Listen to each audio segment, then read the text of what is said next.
everybody. Welcome to another episode of Podcasters Unleashed. We're back. It's 7 p.m. on a Monday, London time, so that's when we always go live.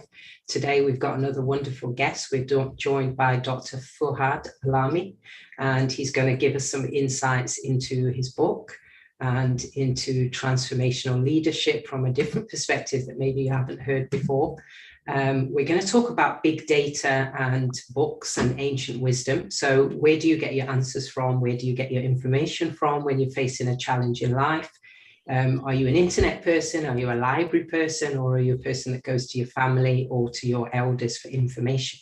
We're going to discuss that in just a minute. But before we do, I'm going to hand over to my co-host to introduce themselves. Howla. Hi, so I'm the host of the podcast Women Stories, where I share stories from women who rose above different challenges. So yeah, you can check it on Spotify and other podcast platforms. Over to you, Victor. Hi, I'm Victor Osio. I'm the host of the Diaspora Entrepreneurs Podcast. I have conversations with entrepreneurs who have moved from the core 9 to 5 towards the lifestyle of freedom. New episode launching tomorrow. Over to you, Carla. Yep, and I'm Carla Magdalene, and I'm the host of the Wonder and Wellbeing podcast, which is all about education and well-being and a sprinkling of values, which is my favorite word.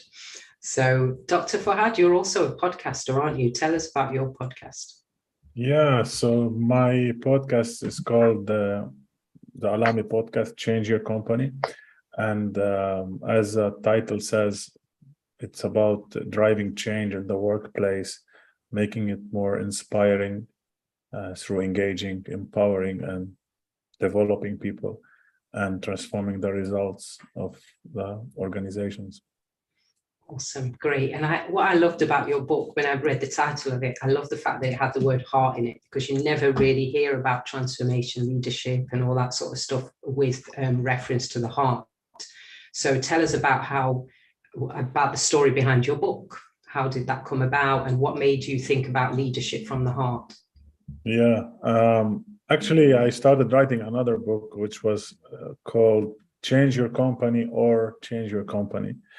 And it's about driving change and making the environment that we are at or working at better and great. And if not, going to somewhere where we can make such a change.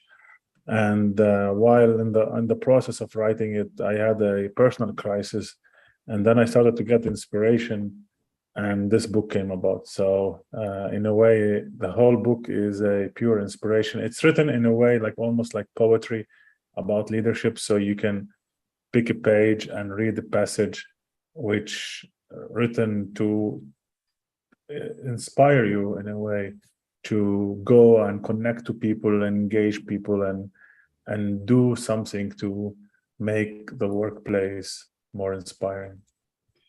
Wow, interesting.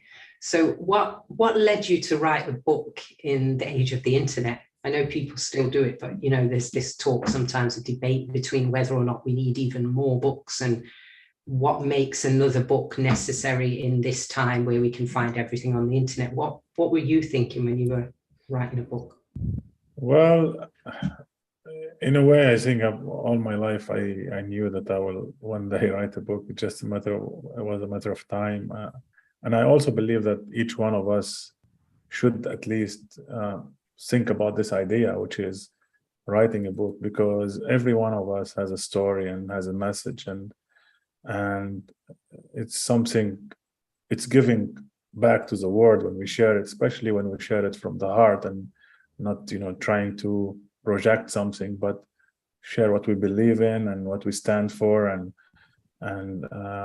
what we love. And I think that's something which is, I encourage everyone who is watching or listening to, if they have this idea, to kind of go for it and explore it, because you don't know where it will take you, and you don't know who you'll inspire, and you don't know who your message could change their life. So it's, despite everything that's available on the internet, despite all the social media and all the content that's out there, your message makes a difference for sure. And putting it in a book, it's valuable. Yeah, great. I love what you said earlier about when when you use the term change your company or change your company. That I think that will really stick with me, because it's just one of those things that is what timeless wisdom, and part of our discussion today is about wisdom. And I remember when I was a kid, my dad used to say, "Show me your friends and I'll tell you who you are." And that always sticks with me whenever I find myself around somebody that I'm thinking it's not really great companion or great company, and I can see that they're influencing me. But I also remember someone saying that if you haven't got a certain crowd of people, you can get those people from books. So you can hang around with people essentially and get their ideas by reading the books. Do you guys agree? Not just you, Dr. Fouad, but I wonder what Victor and Hannah have got to say about that as well. I think there is a great relationship between the author and the reader, and you can't find that on the internet. Like the way, like you hold a book and you have the knowledge, and you're sitting and you read all the knowledge. It's just different than the distant reading that we're doing. It's just a different relationship. And actually, it's very important what you mentioned, because I have canceled my subscription to Audible, the application. And now I'm getting back to ordering books from Amazon, just the old-fashioned way. You got a favorite book, Aula? I got many books, and the first one I read was The Magic of Thinking Big by David Schwartz. And that was like an eye-opening for me. I really loved the book and how it really has changed my mindset since then. Yeah, great. Victor? Yeah, I just want to jump on what Ala said about the relationship between the author and the reader, because the author speaks to you, but on the internet, it's kind of like kind of being thrown out there and anybody can just pick it. But with a book, the author is like writing to us, or the best book that I have read, the author is speaking to one person, and that person is you. So I think that is a great relationship to build and to hang around those kind of people. Now, I have so many friends who are authors now, I like hang around them. I'm still subscribed to Audible, so don't take that away from me. I'm still subscribed to them because one of the good things about Audible for me, if it's the author that actually read the book, so that is a big thumbs up for me. But if it's not, then no, I just start the first page, second one, and I'm dropping it. So my question is, Dr. Fouad, when you're writing this book, we can go to the internet and just scrape information about transformational leadership. We pick from here, we pick from there. Why did you decide to go in depth into this? I mean, the reason is that, like, when you, of course, put it in a book, it's like it's a full meal, if you like, right? Compared like to having, like, in the internet, it's more like snacks, maybe, right? So you have here a piece.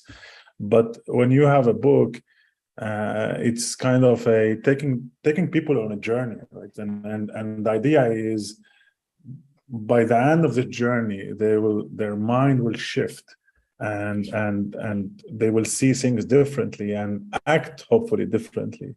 I think this is the power, right? And you both were talking about books and book which inspired you, but for me, and I'm talking about Audible, by the way. I mean, I've been listening to audiobooks for now over like 10 years, and actually I don't see them exclusive. I see them, they complement each other. And I think, I have one book which I listened to maybe more than 1,000 times, because for me it was like, the idea is, I want to get this belief system in my head. I want to kind of condition my mind to think that way, to see people in a more in a better light, to love people, to empower people, right? And that's why I continuously listen to these things. But of course, sitting with the book and reading, and as you said, Victor, when the author is connecting, speaking to you, and even more when it's connecting to your heart, like challenging your mind, connecting to your heart, it's something which is powerful. And I hope this was what I was trying to do with my book, in a way. Awesome. So do you have a favorite book? Well, I have actually favorite, if you like, teachers. For me, like, there are certain people, as you said, like when about your father and what you told you about, your peer group and how this kind of determine who you are. I have some teachers which I met only in books, and one of them, he's somehow known, which is Think and Grow Rich, Napoleon Hill. But actually, for me, I've been a student of his work in a way that I've been absorbing most of what he's written in a way. And there is one actually I go back to every single day almost. And the other one, his name is Neville Goddard, and he wrote about kind of the law of attraction in a way, but in a way much deeper than the law of attraction, how they talk about it, that everything is reflection of what we have inside us. Everyone is reflection of who we are. And then the third one, his name is Christian Larson, and Christian Larson, I think maybe died like 80 years ago. And I think he never got the credit he deserved. I think his writings were so uplifting and so powerful. You cannot read a page of Christian Larson work and not feel energized and inspired. Very interesting. Howla, have you got any thoughts, any questions? Yeah, well, actually now I want to ask you, how do you pick your knowledge? Because in the age of internet, we have a lot of stuff going on and a lot of books. So how do you really pick the books that you want to read, and how do you try to be focused on the knowledge that you really wanted to have? Yeah, so for me, of course, at the beginning, I was kind of exploring all kind of different books and teachers and work, but then later on, I kind of realized that it's better to kind of stick to few authors or writers or teachers, and basically go deeper in their work, because at the end, and this is the best advice that I got in my life, was I asked like a wise man about what advice he has for me, and he told me, I don't have an advice for you. Listen to your heart. That your heart will tell you. And I think, and this is something which is at the end, each one of us resonate with certain teachers, mentors, coaches, authors, right? And that's why what resonates with me not necessarily would resonate with you. So and that's why you want to always listen to your heart. But for me, like for example, when someone resonates with me, I'm like, okay, I want to get more from this person or from this author. Okay. Yeah, I think I was thinking also about how we determine when the right source of information will be a podcast or a book, or we need to put all of those things aside and go to other sources of information, such as elders, such as our culture, such as within us. I think living in the age of information overload and resource overload and having an answer for everything at the tip of your fingers, sometimes we fail to tap into the sources of wisdom that we have, so internally and around us, in the way of grandparents, our culture, our experience, because experience in itself is also a huge source of guidance and information, such as learning from your mistakes. And I think that ties in a little bit to your style of leadership with connecting to people through the heart. Is that right? Absolutely, yeah. I think maybe if you would go back to wisdom, I think, what is wisdom anyway? It's basically apply the truth, right? So, truth in a way is not something that could be taught. It's something only could be discovered, and teachers are just pointers toward that truth, and that's why each one of us need to go on this path and find the truth on their own in a way. No one can find it for you. No one can hand it over to you, because someone could tell you the truth and you will not be able to hear it, or you'll not be able to see it. So when it comes to the message of Inspire Your People, which is the title of my book. It's about basically realizing that taking care of this greatest asset in organization, it makes a difference. Actually, I believe that the workplace has a huge potential to change the world, because if you think about it, who has the biggest, how to say it, benefit from people growing and getting better? The state, I don't think so. But the organization where they work, it has a benefit, right? So if we develop the people, if we help them to feel better, to think better, to act, even to have like self-discipline, or to have even confidence. Just if we help people in organization to become more self-confident, we came a long way as human beings. And that's why I think that part, leaders and organizations, can make a big difference.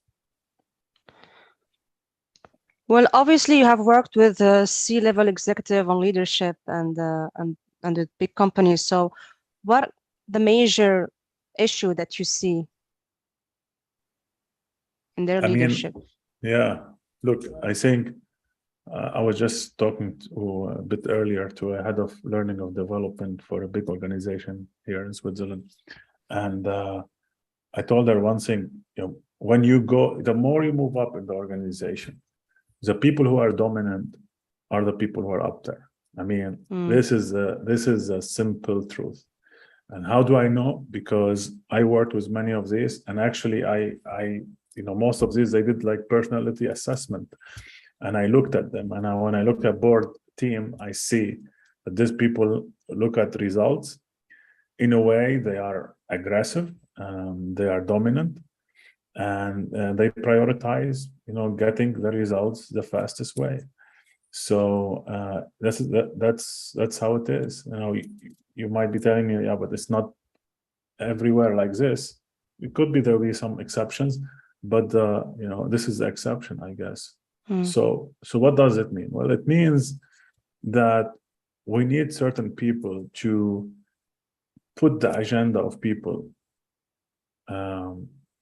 in front of this leaders, right? And say, look, you cannot underestimate, or you cannot ignore the importance of this, which is the people in your organization, and you want to invest in that, you want to develop that, you want to inspire these people. Yeah, Dr. Fahad, there's this book that I really, really like, which is Extreme Ownership. I don't know if you've seen it already. By Jack. I haven't read it, but I know the book. Yeah. Yeah. So the concept about extreme having total control, not just total control of what you can't control anyways, but total control of the aspect that you can actually own. Now, on that context, in an organization, what in your own words, what are the core principles of transformational leadership? Well, I mean, for sure, it starts with this. It starts with radical ownership or extreme responsibility. I think this is another thing which is many of us we struggle with. I mean, I can talk about myself. Okay, I was in a place where I was a complainer, I was a blamer. I didn't take full responsibility of my life. Now, every time you complain, and if you make a percentage of how much you complain, it means that percentage is not what you're taking control of your life. So you're giving it away to someone. So in organizations, I think the idea is the leader, first of all, leadership is not a position, it's a mindset. And and it starts with full responsibility. And that's why it's rare. That's why it's rare. It's a very rare thing to find, true leadership. Because we're going through this transformation right now. I'm from Nigeria, so I live in London. So we're going through this leadership crisis in Nigeria, which is lack of extreme ownership in some part. But now we have kind of the transformational guy who is coming in now because we have elections next year. So this guy is coming in. He ticks most of the boxes that we want. And he's kind of inspiring us from the heart. So I like what Carla mentioned, from the heart, extremely inspiring from the heart, from your book. Why must you start from the heart? Because people don't take action based on intellect, it's based on feelings and emotions. I think emotions rule the world in a way, right? So when you are able to tap on people's emotions, you can get them to act in a way. Now, I used to believe that, there is the great man theory, which is, or a great woman theory, which is you have someone who is superordinate, and this person is able to do like the magic. But I don't believe in it that much. I believe that the people who are great were people who were able to get, or the leaders who were great, they were like people who were able to move and mobilize other people to action and for a higher purpose and cause. And I think that's what sets them apart in a way. They inspire them to action, and the power comes from that. And so I give you one example. So in the Law of Success, which is the biggest work that Napoleon Hill wrote, he mentioned at the beginning an interview that he made with Andrew Carnegie. Andrew Carnegie was the biggest industrialist at that point, and he was the richest man in the world, actually. Even like, I don't know if it today, if you project inflate his fortune back then, he would be maybe still the richest man in the world. But anyway, so he asked him what's the secret to your success? And he told him something called the mastermind. And the mastermind was basically a team of people he had around him, and he was able to inspire them to action. And he said this was Andrew Carnegie's greatest power, his ability to inspire people.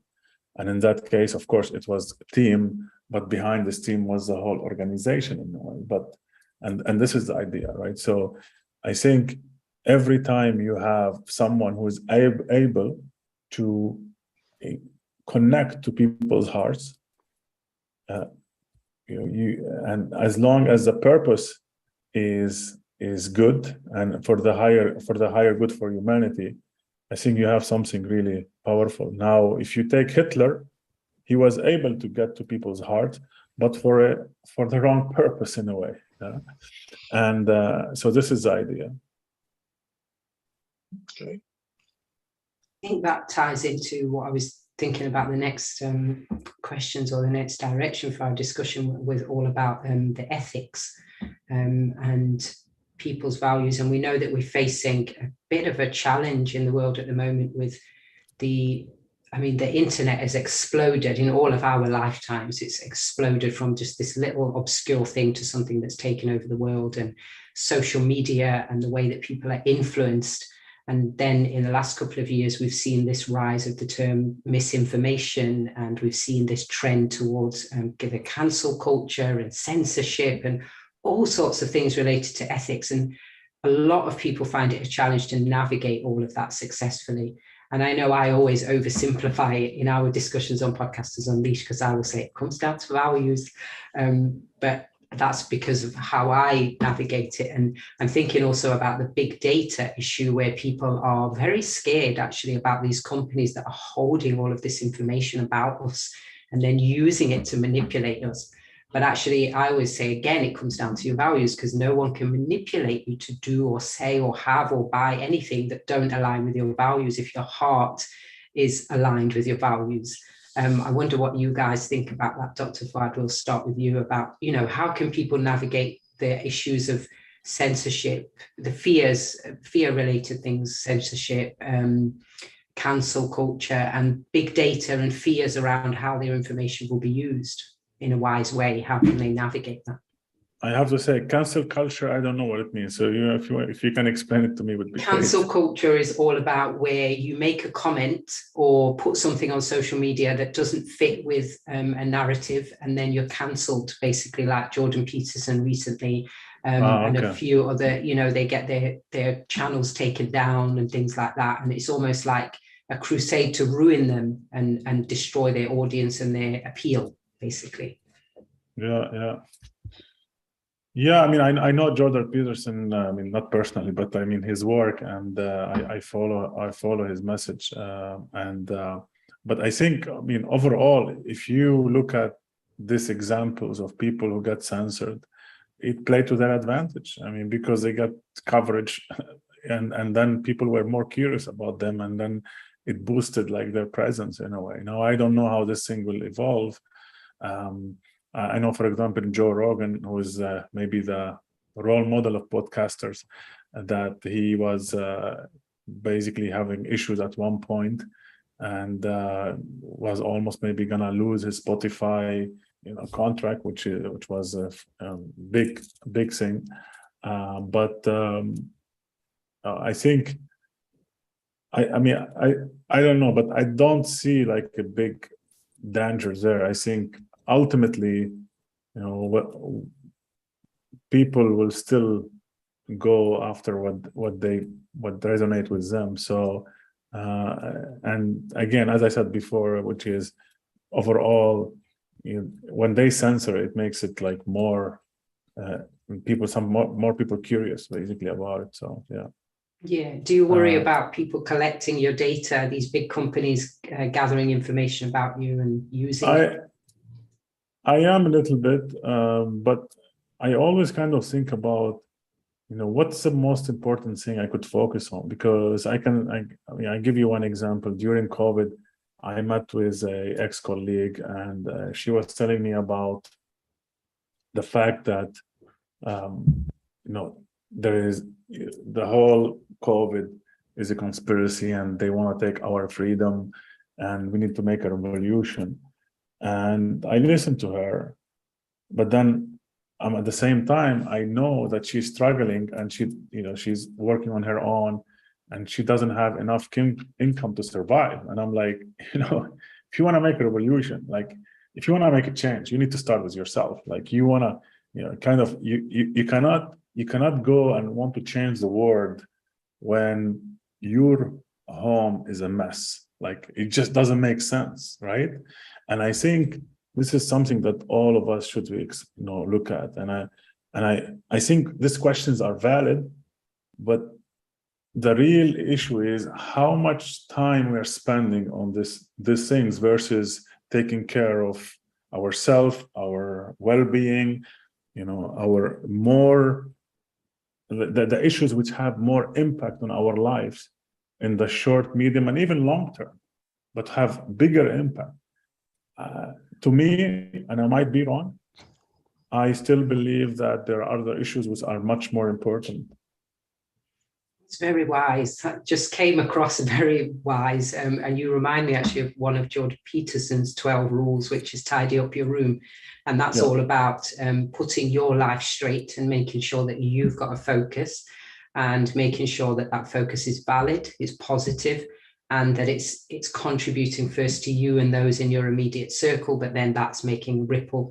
And his argument is that you shouldn't be thinking about fixing anything in the world until that is straight. Your room is tight. At least one room in your home is beautiful, and your life is in order. So yeah, very interested. Paula, what do you think about that? Because I know you have some views on big data, don't you? Yes, I do, and I work in that field. And well, actually, I think now data is very important for every sector, every place. Everything now is data oriented. You can't just create something because you like it. Everyone is creating something based on the data they gather from the customer and what clients like. So you can create a product for them. So actually, the marketing, everything has changed around data. So data is in the new oil. We can't run away from it. And relating to the cancel culture and everything, I think we need to just have a critical thinking about it and to know which information you need to believe or not, and not just continue with the masses and believe in what everyone is saying, because we have a lot of information, a lot of data coming up, and it's overwhelming. And sometimes we just get all the information on the internet, and just it's not healthy for us. And I always keep my critical thinking on point. You guys know that. Yeah, I agree. I feel like there's a lot of scaremongering around things like big data, and I definitely agree with what Dr. Fouad said about just concentrating on in more important things in your immediate circle that you can influence. But I think also, I'm thinking back to his points earlier about extreme ownership and being responsible. And I think that a lot of the fears stem from people's fear of how they've been using the internet, or what they might be buying and what they might be doing, and maybe some underlying shame around those things. So it's sort of like, oh, I wonder what I've been looking at and doing online, and who knows about that kind of thing. Which the answer to that is very simple. If, again, this is my dad's words, and I've said this to my own son, if you don't want people to know you've done it, don't do it. Because I think that's what we're facing as well. It's almost like this thing of nothing is secret anymore. And you will be held accountable for what you do, what you watch, what you see, and maybe the marketing that's coming back at you is almost going to be like a mirror, because you'll be thinking, oh, well, why are they marketing this to me? Well, it will be because you've been watching it, or that's what you've been consuming. So I think it can be a positive thing. Of course, everything has a scope for it to be negative, because that's just the nature of things. But I think it definitely ties into being more responsible or wiser about your choices as well, the big data. And I love what you said about companies now not just inventing something because they want to or because it's their passion, but it's in response to human need. And I think if we have more design, more product development that's around human need, we're going to see a much better world. And they would need the data, of course, to be able to do that. It's very rare person, very gifted person that can just come up with something out of their mind without collecting information. I think it's the new market research, isn't it? Big data. Yeah, Carla, let me just jump in there. See, I understand what Dr. Fouad is saying as well. We need to actually look after ourselves, but the thing is, we can't actually change what is going on around us. Data will be or must be collected by these companies, these tech companies. There's nothing we can do about that. So we shouldn't really mind where our details are being held or collected or used for. Because I saw one of these quotes, I don't know, today or yesterday, about if you're using a product and it's free, you are the product. So when we jump into social media and start using Meta products, TikTok or one of all these kind of, Google and co, and we start we are actually the product, and what we do, where we go, the algorithms, they are chasing us, so they are just there. The phone that we're using, all the laptops, those listening devices are there because these data are being used to target us for products, for information, what we want to see, and it kind of influences our bias. Dr. Fouad, I like what you said about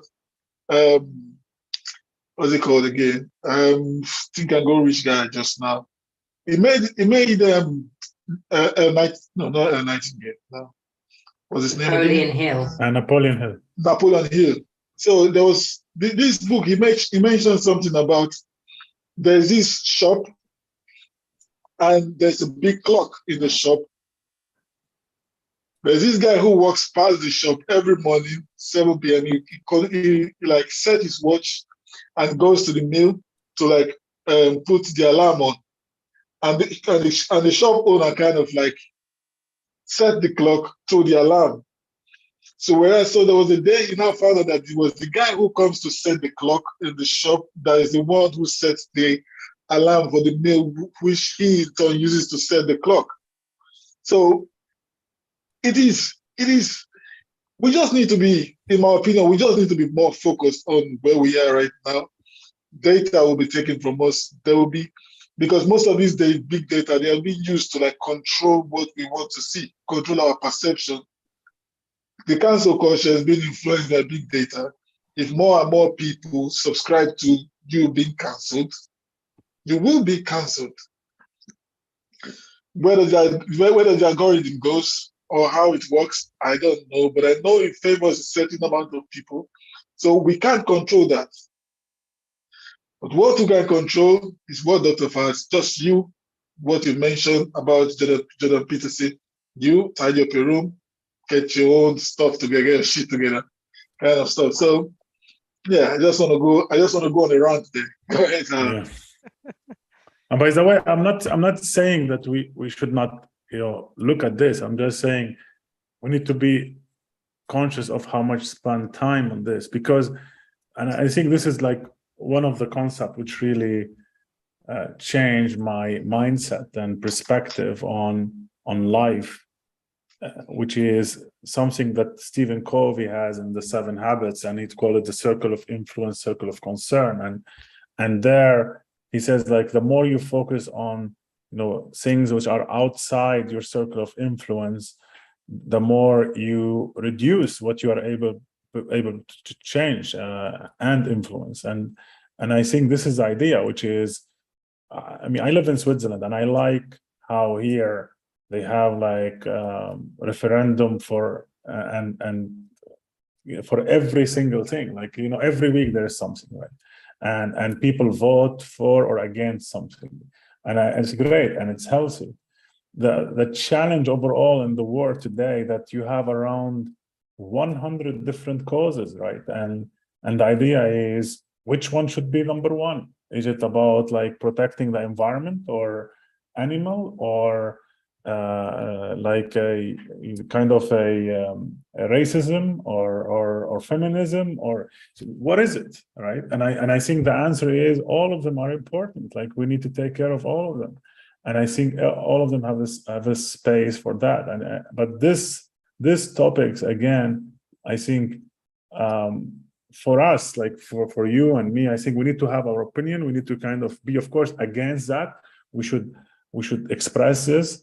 But how much time we talk about it and how much time we spend on discussing and arguing, I don't think we need to spend too much time on that.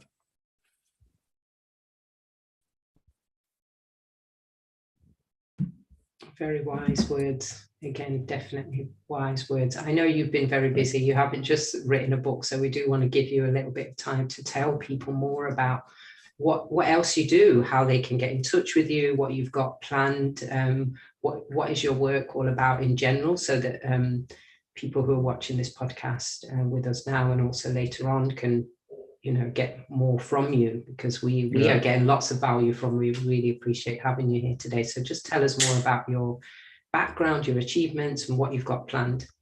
Yeah, thank you. And I wonder, and just one more thing, why are you writing this other book? Change your company or change your company. Why are you doing that as well? Why? Okay, yeah. I mean, why? It's actually, look, I think pain is the biggest teacher, is the greatest teacher, right? And each one of us in life, on our journey, we have this crisis, we have this period of time where we struggle, and when we experience maybe sadness or frustration or disappointment, and maybe depression, and I think the question is, like, what could we do, and how can we transmute that? How can we convert that into something which is beautiful, positive, uplifting, enlightening for others? And I think we all have the power to do this now. So if you talk about why I wrote this book, or why I'm writing this book, which is Change Your Company or Change Your Company, why I believe in Bassett, because I was in a place where I was not inspired, I was not engaged, and I still believe that it's a 50-50 responsibility, 50% on the individual, 50% on the organization. And my work, in a way, touches on both, right? I think we cannot exclude one of these two. I believe that the system is more powerful than the individual, because the system has a lot of, it puts pressure, and one of the simplest pressure like the system puts on the individual is actually the peer pressure, right? So when people see others behaving in a certain way, even if it doesn't make sense, and this have been studies about it like for decades, they show that people conform to other people's behavior, thinking, and even feeling. Okay, so what does this mean? The people who are responsible for the system has a responsibility toward making the system more healthier and better. Now, the individuals, still they have a responsibility. And the first responsibility actually is finding out what they want to do in their life. Now, because at the end of the day, it doesn't matter if you are at Google or Facebook or TikTok or the big companies which offer all kinds of benefits to their employees. If you're not doing what you believe in and what you are passionate about and what's meaningful for you, and what you're not using your talents, you will be miserable. All these benefits will not get you anywhere. Actually, you will start to kind of feel even more depressed, because you have all this luxury around you, and deep inside, you don't feel good. How do I know? I've been there, right? So the idea is there is a responsibility on the organization, there is responsibility on the individuals, and my work in a way is focused on this too. I like to think of myself as a transformation catalyst, transformation for organization and transformation for individuals. Now, the only right I have to talk about it is that I've been on a journey, and I continue to be on this two paths, and one on the organization, and I've done work with groups of people to help them move forward and on organizations. And then I've been, I helped individuals again to do the same. And I'm still on this journey, and it's always work in progress, right? So every day I wake up and I know I have some dues I want to pay. And this is what allows me to kind of go on this journey. And I think the power of doing, if I talk about the self-transformation work, the power of doing it is the fulfillment you get, not just from the work, but the person you become, because then you can experience life at a deeper level, and you can touch other people by just the person you become. Anything to add or question on that, Paula? Yeah, I'm really interested about, you have achieved a lot of stuff, but who inspired you to do everything?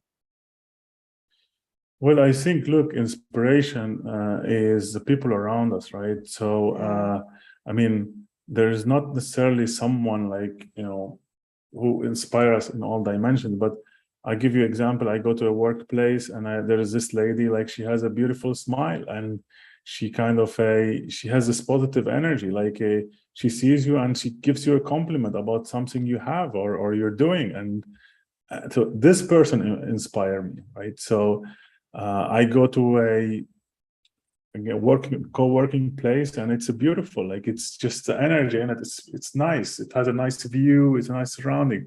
This place inspires me. There was one leader where I used to work before. He had a desk and was like always clean, always like so simple. There's nothing on it, so organized. And my desk was always messy, right? And so basically he inspired me. I changed my desk. I cannot look at it if it has one thing on it, right? So I think when we start looking at people and things around us this way, we can find every day someone or something which could inspire us. I think that is what I think I'm missing. I'm missing that because I was expecting you to say something very audacious, something very far away, but you kind of brought it home for me. So yeah, I think I will start to start implementing that around me. Well, I tell you about the one practice which I've been practicing gratitude for years, and sometimes in and out, but overall, I found like a way of practicing gratitude, which is so powerful. And maybe this is something for also for your listeners. And what I do is I write in the middle of the page, thank you. And then I do a mind map, like everything that I can think of on that day that I'm grateful for, right? And I challenge myself every day to think about a group of things which I'm grateful for. For example, if I think about my body, right? I have my eyes, I can see. I have my ears, I can hear. I have my nose, I can smell. I can mouth, I can taste things. I have my skin, I can feel temperature of a room and enjoy every weather, right? So I have all these organs which are working perfectly. I have like my hair, I have my face, I can go on and on and on, right? So, but when you do this every day, guess what will happen? Within 1 month, you will realize that you are rich. You are rich beyond your, you can conceive, right? Mm-hmm. So what does this do? Well, it's again, your mind, even if you are living in heaven, will make you feel like you are in hell if you don't control it. Mm. So when you start to look at things this way, you will find that inspiration, and you will realize that there are so many beautiful things around us every day. It's really beautiful, and that there is one final question I'd like to ask you, and just everybody to join in the discussion for this, Howler and Victor as well, about before we wrap it up for this session. And it ties into what we were just talking about, really, and that's about your background, because one of the things that we've always loved about Podcasters Unleashed and our journey as podcasters is that we all came from different backgrounds, and we were originally 6, and we still love and stay in contact with the other 3 one will join us back for the next season, but the other 2 are on longer breaks. But we all came from different backgrounds, economic, cultural, racial, all of that. And we saw very early on the value of that. And we learned so much from each other just through this podcasting. But we also had so many discussions where we reflected on our life experiences, which you've just said, and how that has shaped the people we are, and where we went into work and why we did that because of our experiences. So I became a teacher of children with special needs because I had a very difficult childhood. But it was through the process of discussing that with people that I realized that how much of a value that difficult childhood had. But also I come from a mixed background, Jamaican and Scottish, which gave me a unique perspective. And people always used to say to me, why do you sit on the fence on everything? And one day I turned around and said to a friend of mine, well, maybe because I'm mixed. I'll always be somewhere in the middle. I will never, be on either end. So I'd like all of you to share really about something about your background, your culture, and how that shaped you, and what you're grateful for in that would be a nice thing to say, really. I think for me, I'm definitely grateful for hardship and the lessons that taught me from birth. Basically, I've been facing it since a child, but it taught me lots of compassion, lots of empathy, and to be non-judgmental, which people always point out about me. What about you, Dr. Fouad? Well, I think I can relate to your background in a way that I come from Lebanon. I come from a place where the war was something we grew up and it was around us. I still, till today, when I hear firework, I get scared in a way, and that's something in the way makes you sensitive to other people, and that's the beauty. I think this is something that you realize in life, that the bigger the pain, the bigger the crisis, the bigger the adversity, the bigger the opportunity. If you open your eyes, if you open your heart, right? If you open your mind. So this means that, and again, if your listeners, if they went through hardship, like, it's a gift, but they will only realize it if they are willing to open it, right? And so for me is, again, I come from a place where also Lebanon is a mix of Muslims and Christians, and I kind of I found like this was also a gift in a way that I look at everyone the same, you know, and this is something that I grew up with and how my parents raised me in a way. So I think all of this, and of course, again, the adversity on the way, the challenges, as I said before, they are the greatest teachers. And it's sometimes difficult to kind of say, I'm grateful for this, but especially when you are going through it, it's like, if someone tells you like, you should be grateful for this, like, no, not, but then when you look back, you realize that it altered your life, it altered your thinking, it altered the way you look at things. And this is the power of that. Victor, what are you grateful for from your culture and your background? I'm very grateful because from my background, because coming from being born in Nigeria, coming from Nigeria, and being here right now, seeing both sides, I'm like, okay, I come, I stay, I feel the cold. I'm like, okay, should be grateful for the cold. I go back to Nigeria, I feel the heat, should be grateful for the heat. You know, simple things like that. But the most interesting thing is there's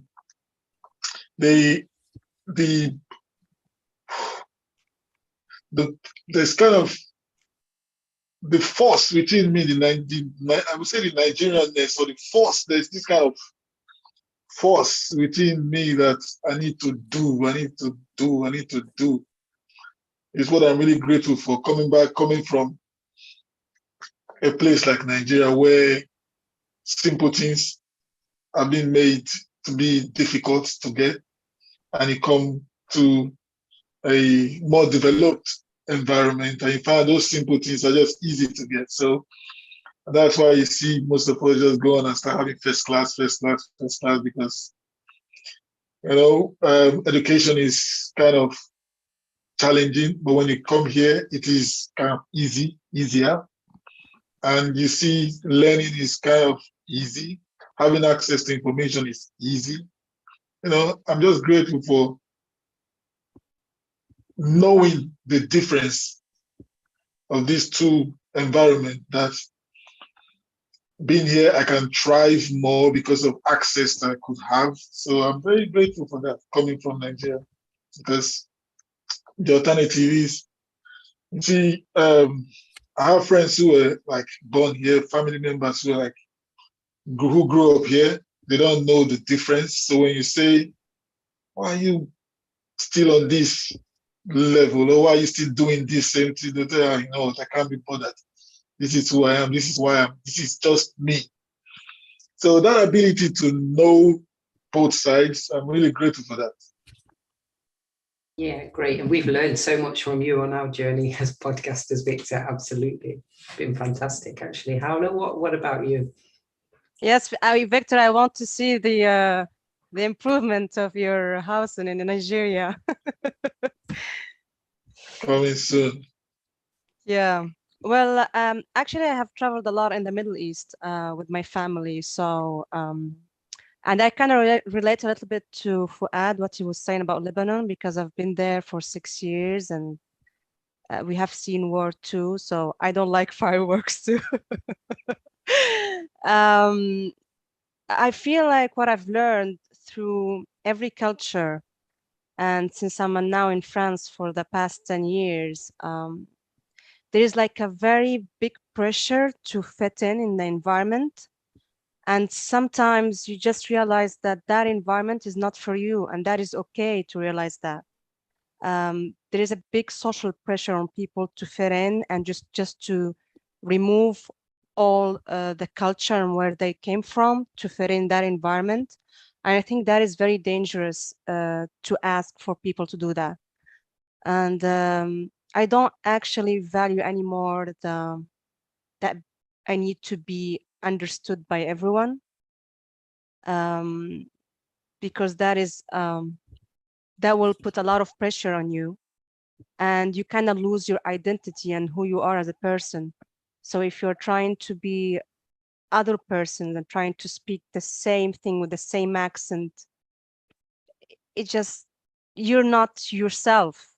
And it's just funny if you're just going to be like everyone else and not different than everyone else in the room. Yeah.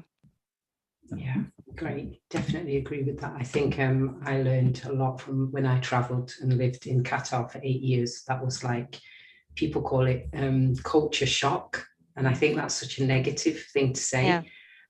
But actually for me, it was like questioning everything that you'd been taught. It was like a complete renewal. It was an opportunity to become who I really was, and to do that through the process of what Dr. Fouad mentioned at the beginning, which was learning and doing and experiencing and making mistakes. And I learned how I wanted to dress from being in a completely different culture and trying on an abaya and being like, you know what, I kind of like this. I like this. I like the feel of this. But then realizing that there was something about that that appealed to me that I would have never got the opportunity to do if I had stayed in the Western world, because it would just be like, oh no, you can't put that on. You're not an Arab, you know? So it was, yeah, I think I love the fact that you can have experience and you can like, dislike, you know, agree, disagree, make a mistake, fail. That's all part of the beauty of life. And that's part of wisdom, which is what we've been talking about today, having a discussion as podcasters, trying to figure out how we balance all the knowledge that's out in the world, books, big data, and ancient wisdom. And I think we've achieved that. I think we've kind of hashed out where there's a balance there. So let's wrap it up. And everybody tell us about your podcast, on where they can find you and more information about you if they want to. So Dr. Fouad, we'll let you go first as our guest. Yeah, so my podcast is focused on leadership. It's Alame Podcast, Change Your Company. It's on Spotify and Apple Podcast. And my book is Inspire Your People. It's on Amazon available. And I have 2 upcoming books. One is called Empower Yourself and one is called Inspire Your Life. And beside this, my website is alame.ch, alame.ch. So ALAME.ch. Awesome. And Victor? Yeah, I still remain Victor Osio, the Diaspora Entrepreneurs Podcast. You can find us on Spotify, YouTube, all major platforms. New episode coming in tomorrow. It's going to be the bomb. Paula? Yes, and my podcast, Women Stories, you can catch it on all podcast platforms, and new season coming soon. Over to you, Carla. My home podcast is the Wonder and Wellbeing Podcast, which is also on all podcast platforms, and new season coming soon. It's been a wonderful privilege to have you with us, Dr. Fouad, and to have you sharing your wisdom, which is what you've done for us. So we appreciate you very much. And you can catch all episodes of Podcasters Unleashed on all podcast platforms. So just reach out to us, send us a message, let us know what you liked and didn't like, engage with us. Because as podcasters, we love that. So we will look forward to having you join us again for another discussion next Monday for Podcasters Unleashed. All right, guys. Thank you. Bye for now. Thank you, Dr. Fouad, for sharing. Thank you very much. Thank you. Great wisdom. Looking forward to your new book. Thank you. We need to have you over too for the next season. Yes. We need some signed books. Yeah. Yeah. Okay. Yeah, we'll be keeping in touch. Okay, join us for our next episode.